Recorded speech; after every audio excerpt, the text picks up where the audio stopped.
जी। तो O levels accounting में हम पढ़ रहे हैं, और ओ लेवल्स अकाउंटिंग में हमारा जो टॉपिक है वो final accounts of sole trader है, in which you use to prepare income statement and balance sheet. तो क्वेश्चन नंबर 8 मैं अपनी बुक का कर रहा हूँ, ओ लेवल अकाउंटिंग का, final accounts of sole trader preparing income statement and balance sheet, May June 1522 का, मई जून 1522। तो बनाते हैं इसकी इनकम स्टेटमेंट। स्टार्ट हम किससे करेंगे बेटा? सेल्स से। सेल्स इन अदर वर्ड्स हम कहते हैं उस्मान रेवेन्यू। तो रेवेन्यू उस्मान हमें दिया हुआ है कितने का? 77,100। रेवेन्यू में से क्या चीज हम माइनस कर देते हैं, बताएं? सेल्स रिटर्न, इसमें से हम क्या कर देते हैं? माइनस कर देते हैं। लेकिन इस क्वेश्चन में sales return is not given, there is no need to subtract anything from it. Revenue हम डायरेक्ट लिख देंगे बिकॉज सेल्स रिटर्न मौजूद ही नहीं है। नेक्स्ट देखते हैं जी। नेक्स्ट आपका आता है जी, क्या बना? लेस कर देंगे इसमें से, क्या बना? Cost of sales. तो लेस कर देते हैं इसमें से हम कॉस्ट ऑफ सेल्स।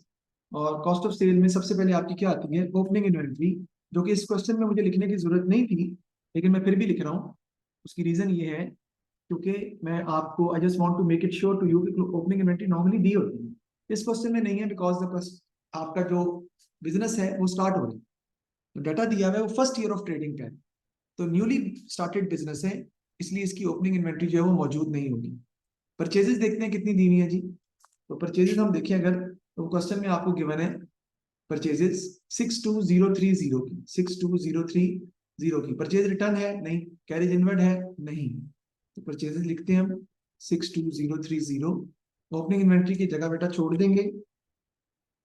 ठीक है जी, आगे चलते हैं जी। और कौन सी चीज के अंदर आनी है बेटा? वो आनी है बेटा आपकी, during the year Syed Jilani took goods costing 580 for personal use, no entries have been made in the accounting records.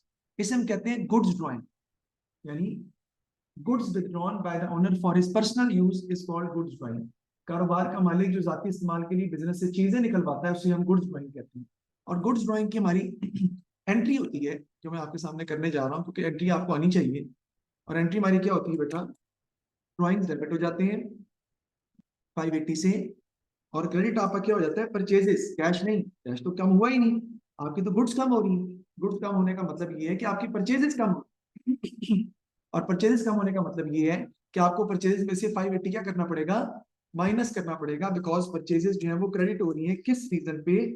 Goods drawings की वजह से 580 हम यहाँ से माइनस कर देंगे, क्योंकि 580 आपकी गुड्स ड्रॉइंग हो गई है, जिसकी वजह से आपकी गुड्स में कमी हो जाएगी। इसमें से हम लेस कर देंगे फिर क्या? क्लोजिंग इन्वेंट्री, जो कि trial, under the trial balance लिखी होती है, और वो दी हुई है नीचे ट्रायल बैलेंस के। 31 जनवरी को इन्वेंट्री वाज वैल्यूड एट 4100। तो क्लोजिंग इन्वेंट्री आपको दी हुई 4100 की, ये भी हम इसमें से क्या कर देंगे बेटा? माइनस कर देंगे। करें जी सॉल्व जल्दी से।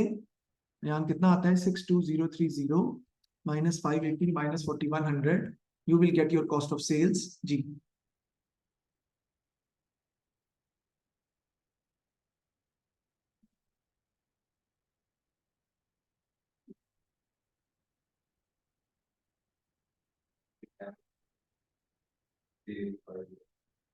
Fifty seven three five zero. एक बच्चा और भी साथ कैलकुलेशन करे, कैलकुलेशन गलत होगी तो सवाल बिना वजह गलत हो जाएगा, इसलिए कह रहा हूँ मैं। चेक भी करने दोबारा एक बार। तो ग्रॉस प्रॉफिट आपका आ जाएगा, हम मुस्तफा क्या करेंगे? 77,100 में से माइनस कर देंगे 57,350, you will get your gross profit, है ना? सेल्स में से कॉस्ट ऑफ सेल्स माइनस कर देंगे तो आपका जीपी आ जाएगा, कितना आता है बताएं? 19,750। इसके अंदर बेटा हम ऐड कर देंगे अदर इनकम, जो कि इस क्वेश्चन में सिर्फ एक ही दी हुई है, और वो कौन सी है? Discount receive. जी जी, कमीशन रिसीव भी हो सकता है, इंटरेस्ट रिसीव भी हो सकता था उसमें, वो भी ऐड कर। लेकिन इस क्वेश्चन में हमें और कोई इनकम नहीं दी हुई, सिर्फ डिस्काउंट रिसीव की इनकम ही दी हुई थी। और उस्मान, इनकम हमेशा क्या होती है? डेबिट या क्रेडिट? गलत, इनकम हमेशा क्रेडिट होती है। तो डिस्काउंट रिसीव क्रेडिट साइड पे दिया हुआ है 43, ये ऐड हो जाएगा। क्या हो गया? एक्सपेंसेस डेबिट होते हैं, इनकम क्रेडिट होती है, तो 43 यहाँ पे हम क्या कर देंगे? ऐड कर देंगे। ऐड करें जीपी में डिस्काउंट रिसीव करके देखें कितना आता है हमारा। 43 इसमें ऐड कर देंगे, तो ये आपका आंसर कितना आ जाएगा? 19793। ठीक है, इसमें से हम सर एक दो बार दोबारा बता देंगे ओपनिंग इन्वेंट्री क्यों नहीं लिखी थी? लेस कर देंगे इसमें से हम एक्सपेंसेस, ठीक है जी, बिजनेस बेटा नया स्टार्ट हो रहा है, इसलिए ओपनिंग इन्वेंट्री जो है वो नहीं आएगी, क्योंकि बिजनेस नया शुरू हो रहा है। जब नया बिजनेस होता है तो उसका मतलब है कि पिछले साल आपका बिजनेस नहीं था, so there is not going to be any closing inventory, और क्लोजिंग इन्वेंट्री नहीं हो तो फिर अगले साल की आपकी ओपनिंग इन्वेंट्री भी नहीं होगी, तो वो बन नहीं सकती इसलिए। नेक्स्ट देखते हैं जी एक्सपेंसेस के अंदर। एक्सपेंसेस में सबसे पहले हमारा जो एक्सपेंसेस में आता है वो है जी वेजेस। तो वेजेस अगर आप देखें तो वेजेस एक्सपेंसेस में आपको कितनी दी हुई है, 10140। मैं लिख लेता हूँ यहाँ पे वेजेस, इधर आ जाएंगे जी 10140, ठीक है जी। वेजेस के बाद आपके एक्सपेंसेस आएंगे, इंश्योरेंस है 2800 की, वो लिखेंगे हम,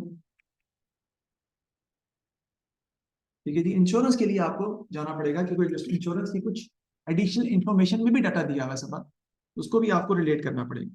तो देखते हैं वो जो डाटा इंश्योरेंस के हवाले से हमें क्वेश्चन में दिया हुआ है, वो दिया हुआ है पॉइंट नंबर 3 में।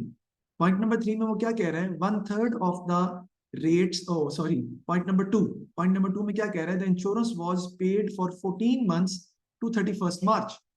मेरा सवाल आपसे ये है, पहला हमारा जो फाइनेंशियल ईयर है या हमारा जो सवाल है या हमारा जो साल है वो कब खत्म हो रहा है? हाँ सही कह रहे हो, सब बोलो। नहीं नहीं, मंथ मंथ 31 जनवरी को हमारा साल खत्म हो रहा है। इसका मतलब है कि अगर उस्मान आपने जनवरी 31 जनवरी के बाद वाले वाले पीरियड की कोई भी पेमेंट की है तो वो इस साल के साथ रिलेट नहीं करती।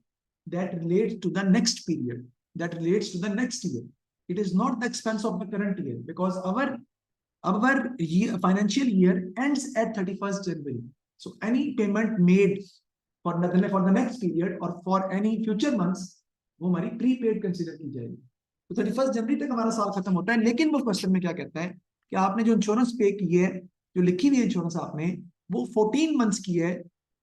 कब तक की? 31 मार्च तक की। इसका मतलब है फरवरी और मार्च की पेमेंट आपने क्या कर दी हुई है, एक्स्ट्रा पे कर दी हुई है, वो प्रीपेड।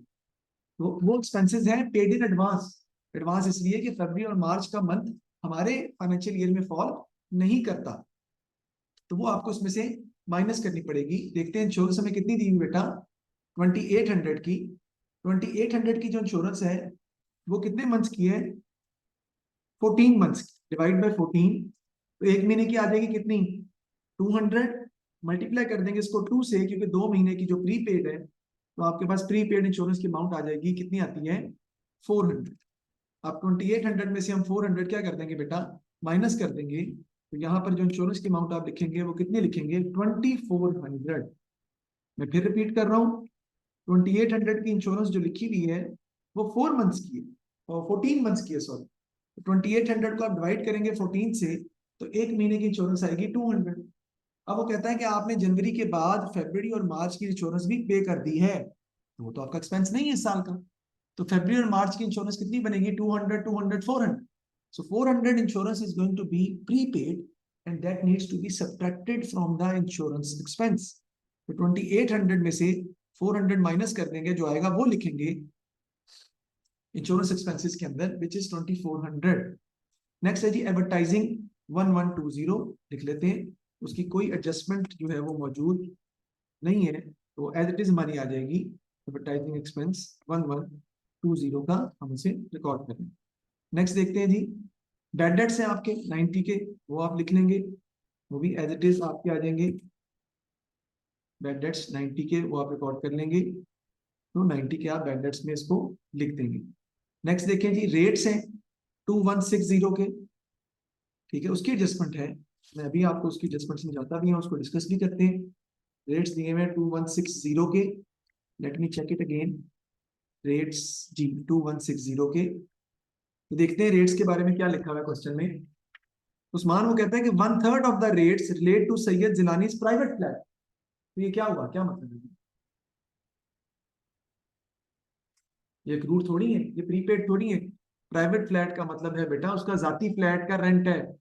जाती फ्लैट का रेंट जो है बिजनेस का एक्सपेंस नहीं है, that is going to be considered as drawing, क्योंकि वो कारोबार का जो मालिक है जिलानी, उसके घर का किराया है। उसके घर का किराया अगर आप बिजनेस के किराए में डाल देंगे तो दैट इज रॉन्ग, क्योंकि वो बिजनेस एक्सपेंस नहीं है, वो तो उसका प्राइवेट पर्सनल यूज का एक्सपेंस है। तो वो ड्राइंग्स कंसिडर की जाएंगी that should not be considered as a part of rates.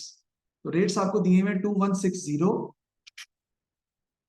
उसका निकालें 1/3 कितना आता है 7, वो माइनस कर दें 2160 माइनस 720, तो बाकी जो रेट्स है वो एक्सपेंसेस में लिखे जाएंगे 1440।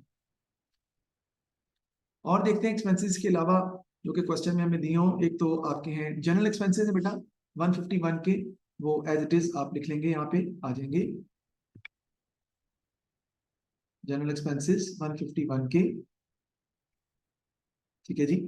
उसके बाद डेप्रिसिएशन को देखते हैं, पहले प्रोविजन की बाद में करते हैं। Equipment is to be depreciated at 20% per annum on cost. तो कॉस्ट हमें दी हुई है इक्विपमेंट की, कितनी है 9300, इसका 20% आप ले लेंगे। रिड्यूसिंग बैलेंस मेथड नहीं है मेरी जान, हमारा मेथड कौन सा है डिमिनिशिंग बैलेंस मेथड, नहीं है स्ट्रेट लाइन मेथड। तो कॉस्ट पे ही निकालना है आपको, कोई जरूरत नहीं है आपको उसमें से डेप्रिसिएशन माइनस करने की, वैसे दी भी नहीं हुई, लेकिन अगर होती डिमिनिशिंग बैलेंस मेथड होता तो फिर हम माइनस करके लिखते हैं। तो 9300 इंटू 20% कितना आ जाएगा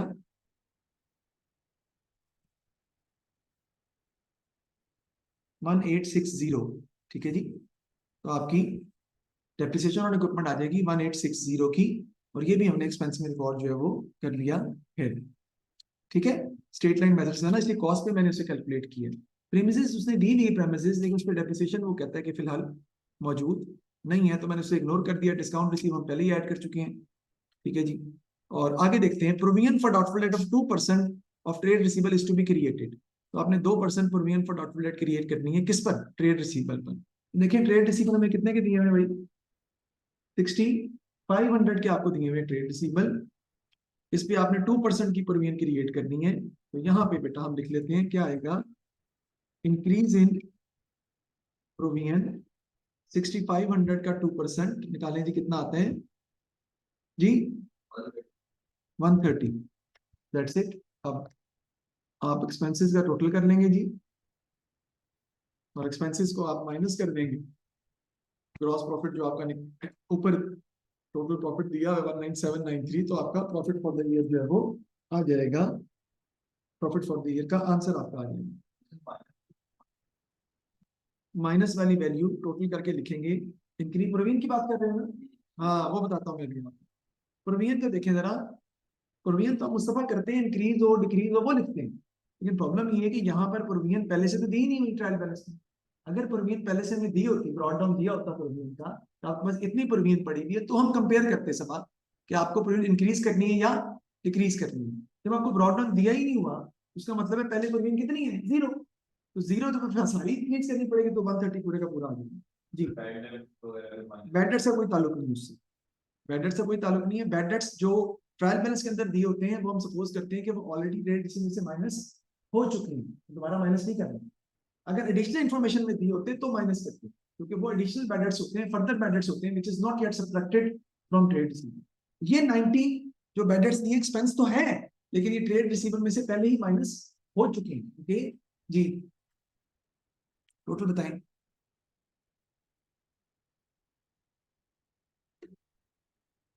एक्सपेंसेस का टोटल।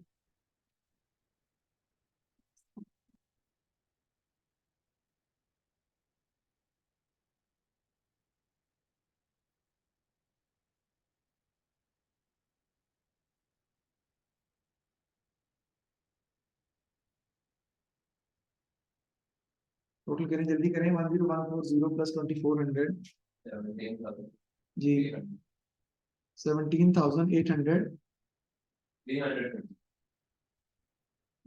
331, ये माइनस कर दें 19793 में से माइनस कर देंगे हम 17331 टू 2462, तो ये आपका प्रॉफिट फॉर द ईयर जो है वो निकल आएगा विच इज 2462। ये हमने प्रॉफिट अपना फाइंड कर लिया है। अब अगर इस क्वेश्चन में आप बैलेंस शीट इसकी बनाना चाहें तो वो भी बना सकते हैं, क्योंकि डाटा तो दिया वैसा, बैलेंस शीट भी इसकी हमारी बन सकती है। मैं आपके सामने वो बनाने जा रहा हूँ, वैसे रिक्वायरमेंट में नहीं है, लेकिन just for the sake of understanding मैं बनाना चाह रहा हूँ। हाँ, ये बात बहुत जरूरी है, आपको पता होनी चाहिए कि बैलेंस शीट बनाना पेपर में इकट्ठा नहीं आएगा इनकम स्टेटमेंट, याद रखिए। अगर ये सवाल आपको क्वेश्चन में इस तरह दिया होगा तो अगर बैलेंस शीट मांगेगा तो अकेली बैलेंस शीट मांगेगा, इनकम स्टेटमेंट के साथ नहीं मांगेगा। हाँ, अभी नहीं है फिलहाल, क्योंकि अभी मैं थ्री कॉलम में जाना भी नहीं चाह रहा था। तो इक्विपमेंट आपको दिया हुआ है कितना, थ्री कॉलम बना सकता हूँ मैं इसमें भी। 9300 का इक्विपमेंट है आपका, और उसमें से आप माइनस कर देंगे डेप्रिसिएशन कितनी है हमारी, 1860 करें। जो आंसर आएगा that is going to be the net book value, और वो आप लिखेंगे कितना आता है जी, 9300 माइनस 1860। प्लीज 7440, एक बंदा प्लीज और कैलकुलेट कर ले, ये जबानी कैलकुलेशन प्लीज आप ना करें, मुझे पता है सब जो है वो बहुत ज्यादा लाइक है। ठीक है, वो इस समय टाइम भी ज्यादा इसमें वेस्ट भी हो रहा है थोड़ा। अच्छा, करंट एसेट में लिखनी है आपने, उसमें आपका क्या आएगा बेटा, क्लोजिंग इन्वेंट्री, फिर हमारा क्या आता है ट्रेड रिसीवेबल, फिर हमारा क्या आता है प्रीपेड इंश्योरेंस है, प्रीपेड इंश्योरेंस भी है।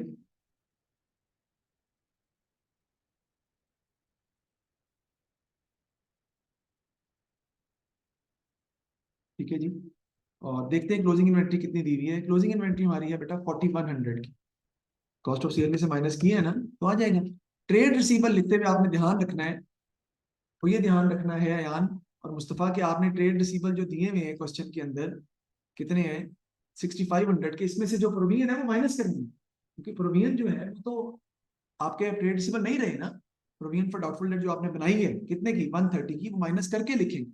तो करें 6500 माइनस 130, वो माइनस हो जाएगी, provision for doubtful date subtract हो जाएगी, because because you believe that these trade receivable are not going to make you the payment in the future, so they need to be subtracted from trade receivable। क्या answer आ जाएगा आपका,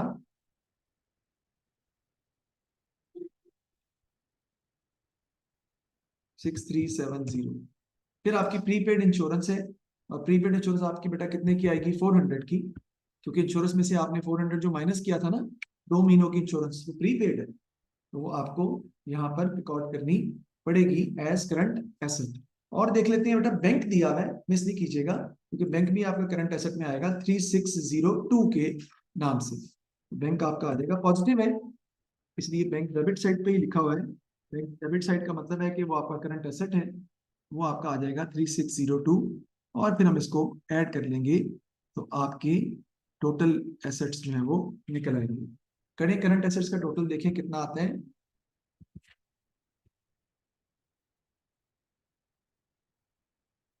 ये वाला 4100 plus 6370 plus 400 plus 3602।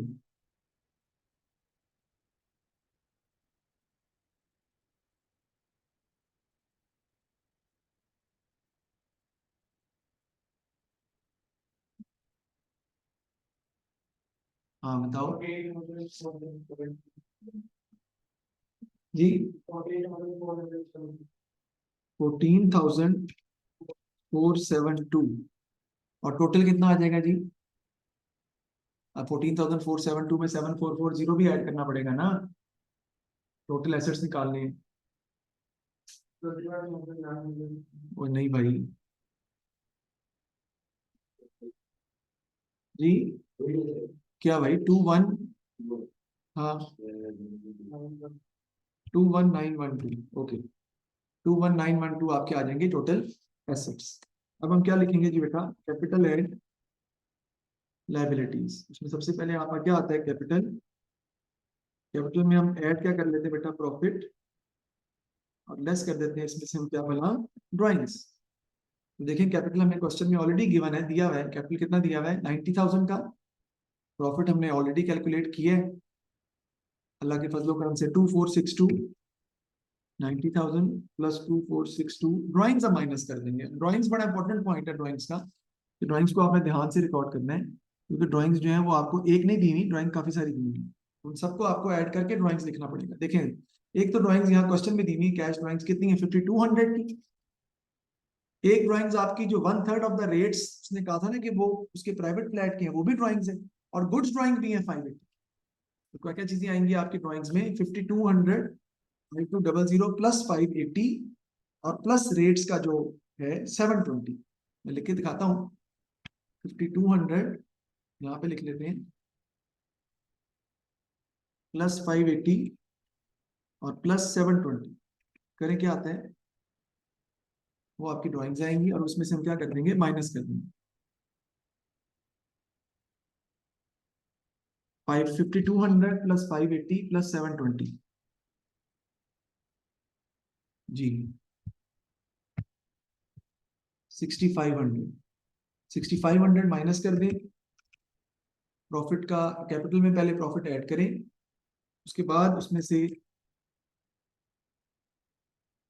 6500 minus कर दें, तो आपका कैपिटल का आंसर जो है वो आ जाएगा कि एंडिंग कैपिटल आपका कितना आ रहा है, 90,000 प्लस 2462 माइनस 6500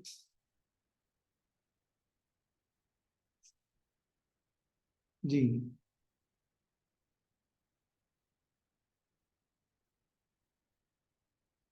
8596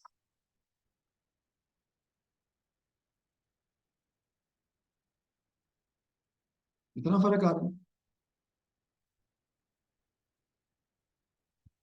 अच्छा हाँ सॉरी, हमने एक गलती कर दी। वो क्या है कि हमने नॉन करंट एसेट में सिर्फ इक्विपमेंट नहीं था, प्रीमिसेस भी थी, कितने की, 70,000 की, ये भी नॉन करंट एसेट है, तो वो हमने मिस कर दिया, उसको जल्दी से लिख लेते हैं, जगह है हमारे पास, हो जाएगा मैनेज।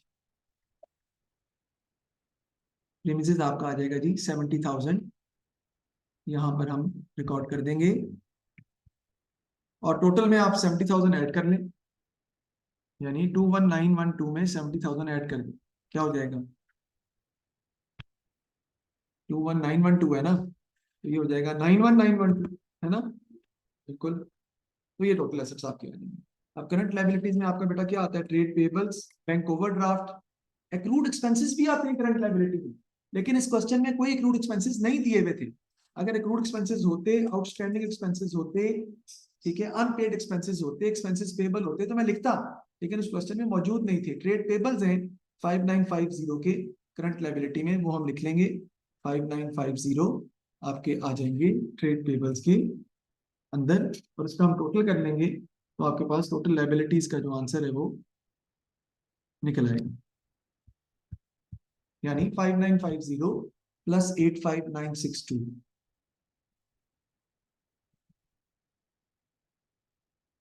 तो ये 91912 आ जाएगा। एक्रूड एक्सपेंसेस अगर आप देखें तो क्वेश्चन में नहीं दिए हुए, प्रीपेड थे लेकिन एक्रूड एक्सपेंसेस कोई नहीं थे, प्रोविजन हमने माइनस कर दी, डेप्रिसिएशन हमने माइनस कर दी, नॉन करंट एसेट में से ट्रेड रिसीवेबल में से प्रोविजन माइनस करके लिखी, तो ये हमारा capital eight profit less drawing से आ गया। नॉन करंट लायबिलिटी भी नहीं दी, इसलिए मैंने वो भी नहीं ली। नॉन करंट लायबिलिटी हो सकती थी ना, bank loan, non long term loan कोई होता तो लिखता। ट्रेड पेबल्स थे 5950 के, आपको पता करंट लायबिलिटी होती है, वो लिखा, और मैंने फिर टोटल कर लिया हमारा, तो ये हमारा आंसर आ जाएगा 91912। So total assets are always equal to total liabilities, और हमने ये इनकम स्टेटमेंट और बैलेंस शीट जो है वो सॉल्व करके इसको हमने दिखाया है। तो this is going to be a little bit of comprehensive question, but it is rather easy है, आसान है, मुश्किल नहीं था, आसान सवाल था। अब आप पूछ रहे होंगे या सोच रहे होंगे कि सर पेपर में सवाल जो है आसानी जो है वो आएंगे, बिल्कुल आसान आएंगे, लेकिन प्रॉब्लम ये होती है कि कोई एक आधा पॉइंट जो है वो टेक्निकल दे देता है, बहुत मुश्किल दे देता है बीच में सवाल की, लेकिन सवाल के जो कॉम्प्लेक्सिटी लेवल है या सवाल का जो सर्कल है वो छोटा ही रहेगा, बड़े बड़े सवाल वाला सीन अब नहीं है। तो अगर आपको ये आसान लग रहा है तो समझे कि सवाल के जो अहाता है, पेरीमीटर, वो यही रहना है, उसमें चेंज नहीं आना, क्योंकि इतना टाइम ही नहीं होता कि आप सवाल को, उसने कहा कि इनकम स्टेटमेंट बनानी है आपने, ठीक है जी, और बैलेंस शीट मेरे नहीं मांगी हुई जी। Explain how the prudence principle has been applied in the preparation of the income statement, illustrate your answer by reference to one of the item in your answer to A. तो A answer है, तो provision for doubtful date है आपका बेटा, provision for doubtful date जो आपने record किया है 130 के एक्सपेंसेस के अंदर, वो प्रूडेंस कॉन्सेप्ट के तहत ही आपने रिकॉर्ड किया है ना, ताकि प्रॉफिट ओवरस्टेट ना हो, ट्रेड रिसीवेबल जो है ओवरस्टेट ना हो। Sayyid Zilani understand that certain objectives must be considered when selecting accounting policies. He knows that one of these objectives is reliability. Name one other objective. तो objectives के अंदर क्या क्या चीजें आती हैं, आप लिखना तो लिख सकते हैं आप, क्योंकि आपको नहीं पता, पहले मैंने पढ़ाया भी नहीं है, आगे की चीज है सब में जिक्र आ गया तो इसलिए बता रहा हूँ। Reliability, comparability, understandability, reliability, comparability, understandability.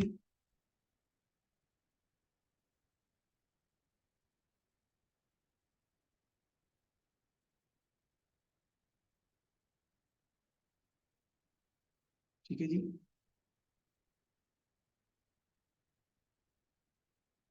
तो ये अकाउंटिंग ऑब्जेक्टिव्स हैं कि हमने जो है ना उसको कंसिडर करना होता है। तो यहाँ तक हमने ये कर लिया जी, थैंक यू वेरी मच।